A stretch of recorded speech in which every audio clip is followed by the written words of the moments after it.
ಎಲ್ರಿಗೂ ನಮಸ್ಕಾರ. ಪ್ರಿಮಧು TV Kannada YouTube ಚಾನಲ್ಗೆ ನಿಮ್ಮೆಲ್ಲರಿಗೂ ಕೂಡ ಸ್ವಾಗತ. ಸ್ನೇಹಿತರೆ, ಇವತ್ತಿನ ವಿಡಿಯೋದಲ್ಲಿ ಶೈಕ್ಷಣಿಕ ಮನೋವಿಜ್ಞಾನ ಸೈಕಾಲಜಿಯ ಬಗ್ಗೆ ಒಂದಷ್ಟು ಪ್ರಮುಖ ಪ್ರಶ್ನೋತ್ತರಗಳನ್ನು ತೊಗೊಂಡು ಬಂದಿದ್ದೀನಿ. ಸೊ ಮುಂದೆ ಬರುವಂತಹ TT ಪರೀಕ್ಷೆ ಆಗಿರ್ಬೋದು, HSTR ಹಾಗೆ GPSTR ಪರೀಕ್ಷೆಗೆ ಇದು ಒಂದು ಮೇನ್ ಸಬ್ಜೆಕ್ಟ್ ಆಗಿರೋದ್ರಿಂದ ಸೈಕಾಲಜಿ ಎಲ್ಲ ಟೀಚರ್ಸ್ಗಳು ಕೂಡ, ಟೀಚರ್ ಆಸ್ಪಿರೆಂಟ್ಸ್ ಕೂಡ ಮಸ್ಟ್ ಆ್ಯಂಡ್ ಶುಡ್ ಈ ಸಬ್ಜೆಕ್ಟ್ ಬಗ್ಗೆ ನಾಲೆಡ್ಜ್ ಇರಲೇಬೇಕಾಗುತ್ತೆ. ಸೊ ಹಾಗಾಗಿ ಇವತ್ತು ಒಂದಷ್ಟು ಮುಖ್ಯವಾಗಿರುವಂತಹ ಪ್ರಶ್ನೋತ್ತರಗಳನ್ನ ನಾನು ನಿಮಗೋಸ್ಕರ ತೊಗೊಂಡು ಬಂದಿದ್ದೀನಿ. ಸೊ ಯಾರೆಲ್ಲ ಈ ವಿಡಿಯೋನ ಹೊಸದಾಗಿ ನೋಡ್ತಿದ್ದೀರಾ, ಹಾಗೆ ನನ್ನ ಚಾನಲ್ನ ಯಾರು ಹೊಸದಾಗಿ ನೋಡ್ತಿದ್ದೀರಾ, ದಯವಿಟ್ಟು ಸಬ್ಸ್ಕ್ರೈಬ್ ಮಾಡಿಕೊಂಡು ಪೂರ್ತಿ ವಿಡಿಯೋನ ನೋಡಿ ಅಂತ ಹೇಳ್ತಾ ಜಾಸ್ತಿ ತಡ ಮಾಡೋದು ಬೇಡ. ಬನ್ನಿ ಆದಷ್ಟು ಬೇಗ ಇವತ್ತಿನ ವಿಡಿಯೋದ ಮೊದಲನೇ ಪ್ರಶ್ನೆ ಏನಿದೆ ಅಂತ ನೋಡ್ಕೊಂಬರೋಣ.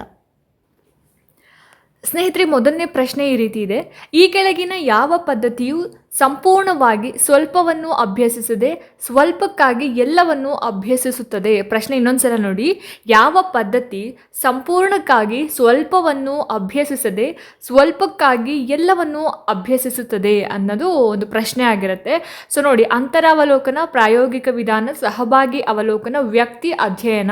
ಸೊ ಇದು ನಿಮಗೆ ಕೊಟ್ಟಿರುವಂತಹ 4 ಆಯ್ಕೆಗಳು. ಪ್ರಶ್ನೆಯನ್ನು ಅರ್ಥ ಮಾಡಿಕೊಂಡು ಆಯ್ಕೆಗಳನ್ನ ಓದಿ ಇವಾಗ ನೀವು ಆನ್ಸರ್ನ ಗೆಸ್ ಕೂಡ ಮಾಡಿರ್ತೀರಾ ಅಂತ ಅಂದ್ಕೊಂಡು ನಾನು ಇವಾಗ ಈ ಪ್ರಶ್ನೆಗೆ ಉತ್ತರವನ್ನು ಹೇಳ್ಬಿಡ್ತೀನಿ. ಸೊ ಇಲ್ಲಿ ಸರಿಯಾಗಿರುವಂತಹ ಉತ್ತರ ಏನಪ್ಪ ಅಂತ ಹೇಳಿದ್ರೆ ವ್ಯಕ್ತಿ ಅಧ್ಯಯನ ಅನ್ನೋದು ಸರಿಯಾದ ಆನ್ಸರ್ ಆಗಿರುತ್ತೆ. ಸ್ವಲ್ಪಕ್ಕಾಗಿ ಎಲ್ಲವನ್ನೂ ಅಭ್ಯಸಿಸುತ್ತದೆ ಅನ್ನೋದು ವ್ಯಕ್ತಿ ಅಧ್ಯಯನಕ್ಕೆ ಬರೋ ಅಂಥದ್ದು. ಇನ್ನು ನೋಡಿ, ಇಲ್ಲಿ ಎರಡನೇ ಪ್ರಶ್ನೆ ಈ ರೀತಿ ಇದೆ: ವಿದ್ಯಾರ್ಥಿ ಎದುರಿಸುತ್ತಿರುವಂತಹ ಸಮಸ್ಯೆಯೊಂದನ್ನು ಬಗೆಹರಿಸಲು ಅಥವಾ ಪರಿಹರಿಸಲು ಈ ಕೆಳಗಿನ ಯಾವ ವಿಧಾನದಲ್ಲಿ ಶಿಕ್ಷಕ ವಿದ್ಯಾರ್ಥಿ ಗೆಳೆಯರನ್ನು, ಪೋಷಕರನ್ನು ಸಂದರ್ಶಿಸುತ್ತಾನೆ ಅನ್ನೋದು ಪ್ರಶ್ನೆ ಕೇಳಿದ್ದಾರೆ. ಸೊ ಈ ರೀತಿಯಾಗಿರುವಂತಹ ಒಂದು ಪ್ರಶ್ನೆಗೆ ಆಯ್ಕೆಗಳು ನೋಡಿ ಇಲ್ಲಿ: ಸಂದರ್ಶನ ಪದ್ಧತಿ, ವೀಕ್ಷಣಾ ಪದ್ಧತಿ, ವ್ಯಕ್ತಿ ಅಧ್ಯಯನ, ಹಾಗೆಯೇ ಪ್ರಾಯೋಗಿಕ ವಿಧಾನ ಅಂತ ಇದೆ ಆಯ್ಕೆಗಳು. ಸೊ ಇದಕ್ಕೆ ಸರಿಯಾಗಿರುವಂತಹ ಉತ್ತರ ಏನಪ್ಪ ಅಂತ ಹೇಳಿದ್ರೆ ಆಪ್ಷನ್ 3 ವ್ಯಕ್ತಿ ಅಧ್ಯಯನ ಅನ್ನೋದು ಸರಿಯಾದ ಆನ್ಸರ್ ಆಗಿರುತ್ತೆ.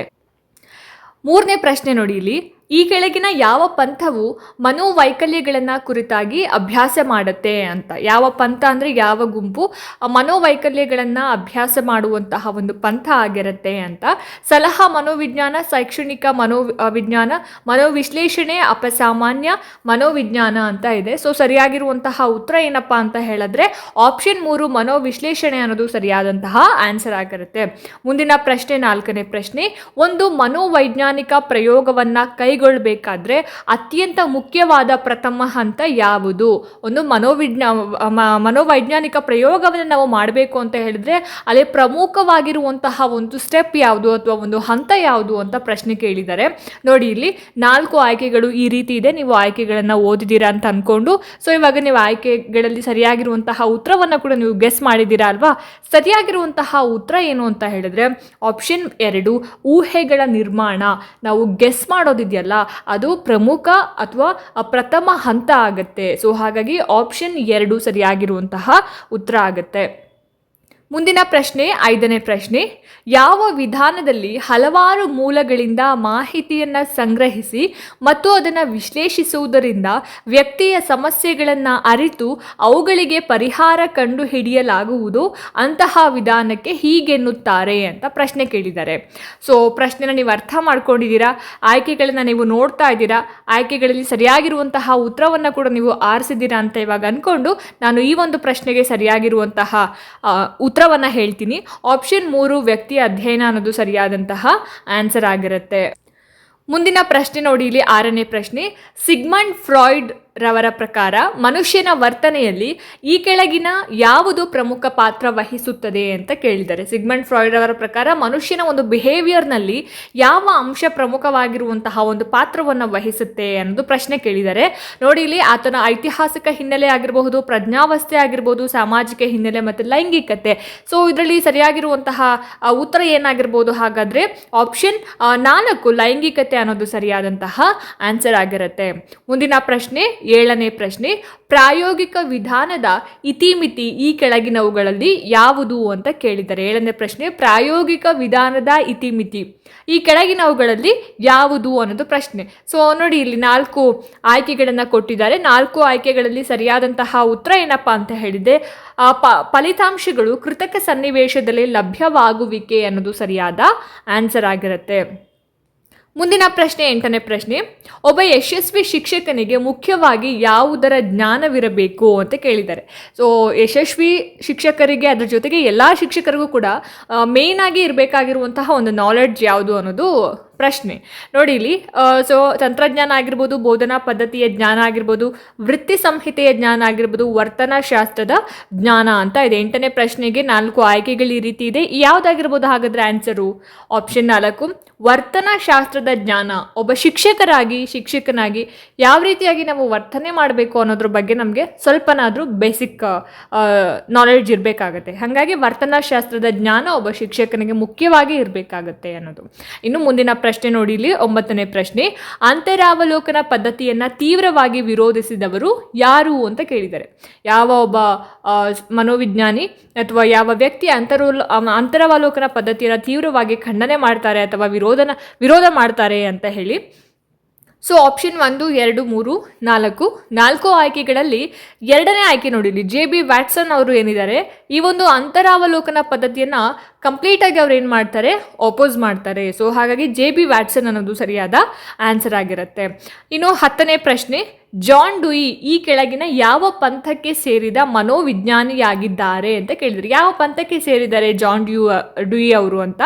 ಸೊ ಕಾರ್ಯಾತ್ಮಕ ಸಿದ್ಧಾಂತ ಆಗಿರ್ಬೋದು, ಗೆಸ್ಟಾಲ್ಟ್ ಆಗಿರ್ಬೋದು, ವರ್ತನವಾದ ಮನೋವಿಶ್ಲೇಷಣಾ ಸಿದ್ಧಾಂತ.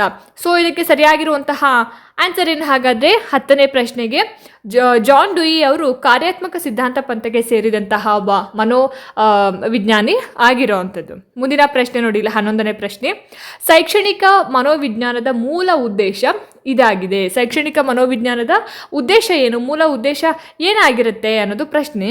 ಸೊ ಈ ಆಯ್ಕೆಗಳು ಈ ರೀತಿಯಾಗಿದೆ. ಇಷ್ಟು ಆಯ್ಕೆಗಳಲ್ಲಿ ಸರಿಯಾಗಿರುವಂತಹ ಉತ್ತರ ಏನಪ್ಪ ಅಂತ ಹೇಳಿದರೆ, ಶೈಕ್ಷಣಿಕ ಗುರಿಗಳನ್ನು ಸಾಧಿಸಲು ಸೂಕ್ತವಾದ ಪ್ರಕ್ರಿಯೆಗಳನ್ನು ಯೋಚನೆ ಮಾಡೋದಿದೆಯಲ್ಲ, ಸೊ ಶೈಕ್ಷಣಿಕ ಮನೋವಿಜ್ಞಾನದ ಮೂಲ ಉದ್ದೇಶ ಇದೇ ಆಗಿರುತ್ತೆ. ಆಪ್ಷನ್ 4 ಶೈಕ್ಷಣಿಕ ಗುರಿಗಳನ್ನು ನಾವು ಸಾಧಿಸಬೇಕು ಅಂತಂದಾಗ ಅದಕ್ಕೆ ಸೂಕ್ತವಾದಂತಹ ಪ್ರಕ್ರಿಯೆಗಳನ್ನು ನಾವು ಯೋಚನೆ ಮಾಡೋದು ಶೈಕ್ಷಣಿಕ ಮನೋವಿಜ್ಞಾನದ ಅಥವಾ ಮನೋವಿಶ್ಲೇಷಣೆಯ ಒಂದು ಉದ್ದೇಶ. ಮುಂದಿನ ಪ್ರಶ್ನೆ 12ನೇ ಪ್ರಶ್ನೆ, ಈ ಕೆಳಗಿನ ಯಾವುದು ವ್ಯಕ್ತಿಗತ ಪದ್ಧತಿಯಾಗಿದೆ?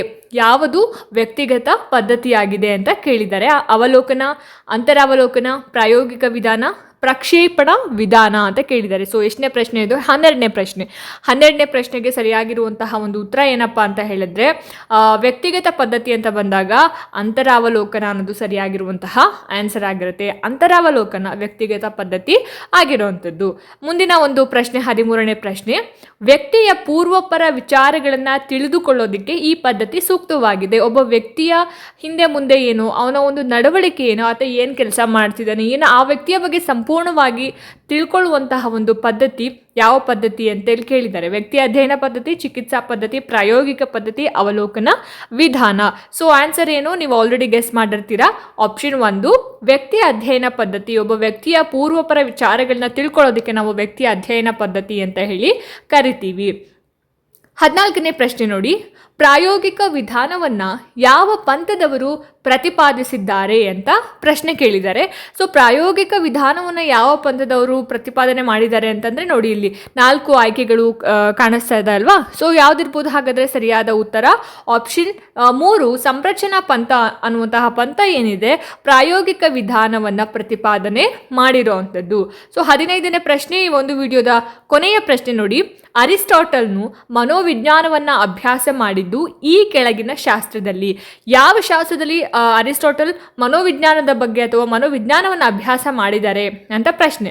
ಆಪ್ಷನ್ 1, 2, 3, 4 ಈ 4 ಆಯ್ಕೆಗಳಲ್ಲಿ ಸರಿಯಾಗಿರುವಂತಹ ಉತ್ತರ ಏನಪ್ಪ ಅಂತ ಹೇಳಿದ್ರೆ ತತ್ವಶಾಸ್ತ್ರ ಅನ್ನೋದು ಸರಿಯಾದ ಆನ್ಸರ್ ಆಗಿರುತ್ತೆ. ತತ್ವಶಾಸ್ತ್ರದಲ್ಲಿ ಅರಿಸ್ಟಾಟಲ್ ರವರು ಏನು ಮಾಡ್ತಾರೆ, ಮನೋವಿಜ್ಞಾನವನ್ನು ಅಭ್ಯಾಸ ಮಾಡೋ ಅಂಥದ್ದು. ಸೊ ನೋಡಿದ್ರಲ್ಲ ಸ್ನೇಹಿತರೆ, ಇದಾಗಿತ್ತು ಇವತ್ತಿನ ಸೈಕಾಲಜಿಗೆ ಸಂಬಂಧಪಟ್ಟ ಹಾಗೆ ಒಂದಷ್ಟು ಪ್ರಮುಖ ಪ್ರಶ್ನೋತ್ತರಗಳು. ಸೊ ಈ ವಿಡಿಯೋ ನಿಮಗೆ ಇಷ್ಟ ಆಗಿದೆ ಅಂತ ಭಾವಿಸ್ತೀನಿ. ಇಷ್ಟ ಆಯಿತು ಅಂತಂದರೆ ದಯವಿಟ್ಟು ಲೈಕ್ ಮಾಡಿ, ಶೇರ್ ಮಾಡಿ, ಹಾಗೆ ನಿಮ್ಮ ಅನಿಸಿಕೆ ಅಭಿಪ್ರಾಯಗಳು ಏನೇ ಇದ್ರೂ ಕೂಡ ನನಗೆ ಕಾಮೆಂಟ್ ಸೆಕ್ಷನಲ್ಲಿ ತಿಳಿಸಿ ಅಂತ ಹೇಳ್ತಾ, ಇದೇ ರೀತಿ ಹೆಚ್ಚಿನ ವೀಡಿಯೋಸ್ಗಳಿಗೋಸ್ಕರ ನಿರಂತರವಾಗಿ ನನ್ನ ಚಾನಲನ್ನು ನೋಡ್ತಾ ಇರಿ. ಮುಂದಿನ ವೀಡಿಯೋಸ್ಗಳಲ್ಲಿ ನಾನು ನಿಮಗೆ ಸಿಗ್ತೀನಿ. ಅಲ್ಲಿ ತನಕ ಎಲ್ರಿಗೂ ನಮಸ್ಕಾರ.